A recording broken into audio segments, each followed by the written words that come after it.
দর্শক, আমরা এখন এমন একটা জায়গায় দাঁড়িয়ে আছি এবং বা এমন একটা ব্যক্তির নামের পেছনে দাঁড়িয়ে আছি বা সামনে দাঁড়িয়ে আছে, যার নামটা আমাদের পেছনে রয়েছে। তার নাম হচ্ছে ওমর রাদিয়াল্লাহু তাআলা আনহু, যাকে আমরা ইসলামের তৃতীয় খলিফা হিসেবে চিনি, ওমর রাদিয়াল্লাহু তাআলা আনহু।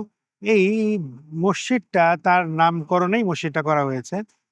এটার কারণ আছে। রাসূল সাল্লাল্লাহু আলাইহি সাল্লাম, যেরকম আমরা আগে বলেছি, এর আগে আলী রাদিয়াল্লাহু আনহু মসজিদে বা গামামা মসজিদ এবং হচ্ছে আবু বকর রাদিয়াল্লাহু তাআলা আনহুর মসজিদে ঈদের নামাজ পড়েছেন, ঠিক সেম এই জায়গাতেও রাসূল সাল্লাল্লাহু আলাইহি সাল্লাম ঈদের নামাজ পড়েছিলেন।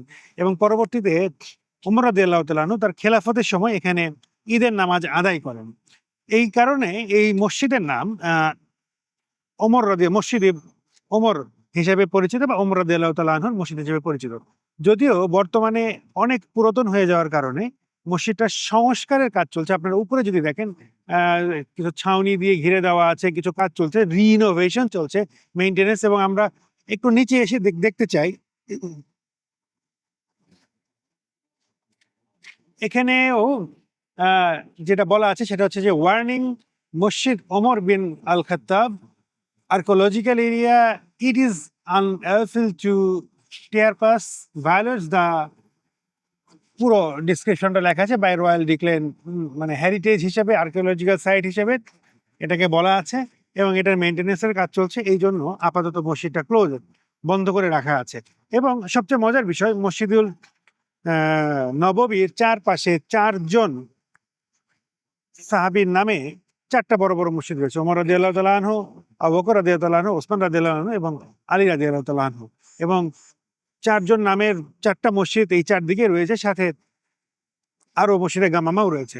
তো আমরা হয়তোবা আজকে আপনাদেরকে শুধু এটার আর্কিটেকচারাল সেই খেলাফতের সময়ের, যেটা আমরা অন্যান্য মসজিদে যেটা দেখেছি, যেটা হয়েছে এখানে যে ব্রিক্স গুলো, যেটাকে পাথর বলছি বা পাথর বলা যায়, সেই পাথরগুলো দিয়েই তৈরি হয়েছে মূলত, যেটা ওসমানী খেলাফত বা সালতানাত বা তুরস্কের যেই সময় যে খেলাফত ছিল, ওই সময়ের যেই স্ট্রাকচারাল গঠন শৈলী, সেটাকে ফলো করে করা হয়েছিল এটা মূলত। এবং এখানে সেই লোহার গ্রিল, যেটা আমরা অন্য জায়গায় দেখেছি, এখানেও সেই লোহার গ্রিলকে আমরা দেখছি।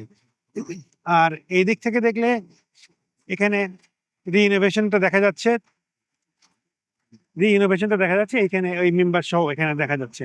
আমরা মসজিদে ওমরের চত্বর থেকে যাপিত জীবন টিম আপনাদেরকে আজকের এইটুকুর জন্যই আমরা মূলত কথা বলেছি, কারণ আমাদের পক্ষে ভেতরে ঢোকা সম্ভব না, ভেতরে আর কোনো কিছু দেখানো সম্ভব না। আপনাকে ইনশাআল্লাহ যখন এটা রিইনোভেট হবে, আমরা আবার আসবো, তখন আপনাদেরকে ইনশাআল্লাহ পুরো ভেতরের জিনিসগুলো আপনাদেরকে দেখাবো। ততদিন পর্যন্ত ভালো থাকবেন, সুস্থ থাকবেন।